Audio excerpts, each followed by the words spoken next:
Many times we use faith to leave our sicknesses, to leave poverty, to leave depression, to leave our problems. But you know what? It also takes faith to live. In the book of Hebrews, the 11th chapter, verse number 9, it says this: by faith he lived as an alien in the land of promise, as in a foreign land, dwelling in tents with Isaac and Jacob and fellow heirs of the same promise. We're going to take you just on a little bit of a journey to help you to understand faith and to talk about how it takes faith to live.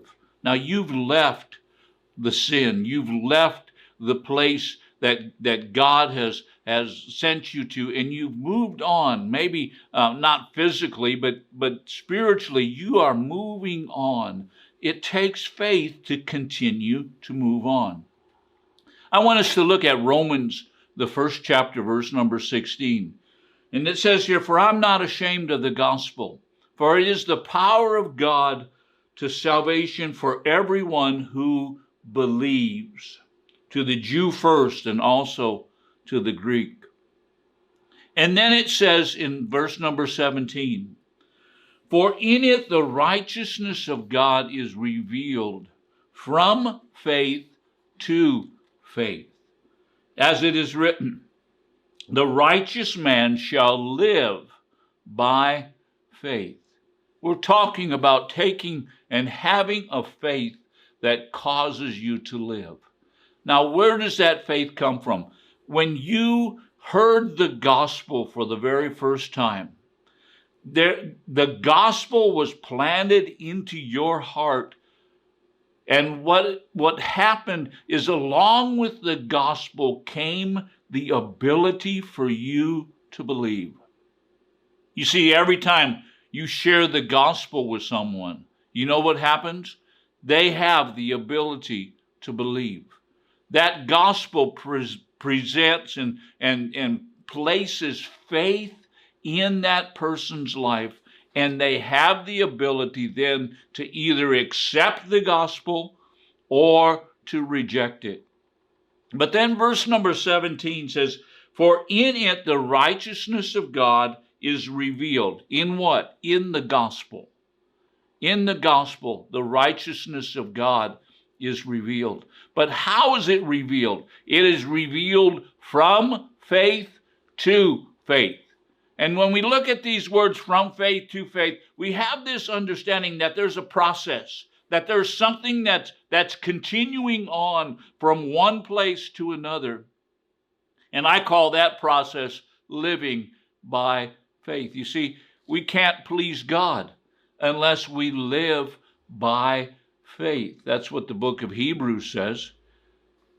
We need to understand that as we move forward in faith, it continues to produce inside of us righteousness. Now, maybe you sinned and maybe you're saying, well, I'm just not any good. Well, you know what? Take your faith and begin to see yourself as righteous. You see, the way that you see yourself is what you're going to become.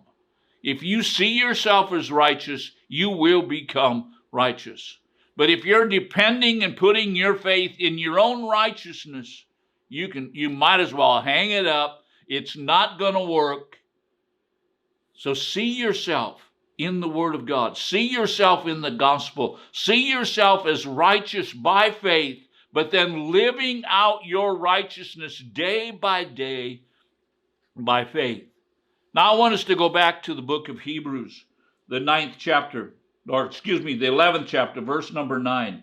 And it says that he lived as an alien in the land of promise. Have you ever lived as an alien? I've traveled many times to different countries. A lot of times I'm the only one there that speaks English. They find a translator somewhere, but when I'm in the motel room, you know what? I'm the only one around that speaks any English. And I don't speak the language, and I feel like I'm an alien. Well, you know, when Abraham left Haran and he went to the promised land. You know what? He lived there in a tent. He lived there not having a foundation, and we're going to talk about that later, but he lived there by faith. He believed that that land was his, even though it was completely different to him. He believed that it was his. Now notice what it continues to say here in verse number 9. And it says, he lived in this land of promise as in a foreign land. In other words, he was still living in a place that was still promised to him. It was not his at this time. It was just his according to a promise. You know, many times people lose their faith and they leave what God had promised them, what God had given them, and they're saying, you know what, I just don't believe it's going to work. Well, don't do that. Keep your faith alive. Keep it working. Live in the land that God promised you. Now notice what he says. He says, and again in verse number 9, dwelling in tents with Isaac and Jacob. He was dwelling in a temporary place. He wasn't dwelling in a house. He was just in a permanent or in a temporary place. How many of you know all of our lives are temporary? We're living in this life and it's temporary. But Abraham lived by faith, and we too must live by faith in our temporary dwellings. And now I want us to really pay attention to the last part of verse number 9. He says, fellow heirs of the same promise. You know what? We as believers, we are fellow heirs with other believers. I believe that it's so important that we associate and that we are around other people of faith. And the reason why is we can encourage one another. We can speak to one another. We can speak faith and speak the word of God to one another. So Abraham lived by faith. He lived by faith in a foreign land, a land that was promised. And he lived by faith along with fellow heirs. Now we're going to talk to you next in the next video about how Abraham's faith caused him to look. I hope that you listen to that next video.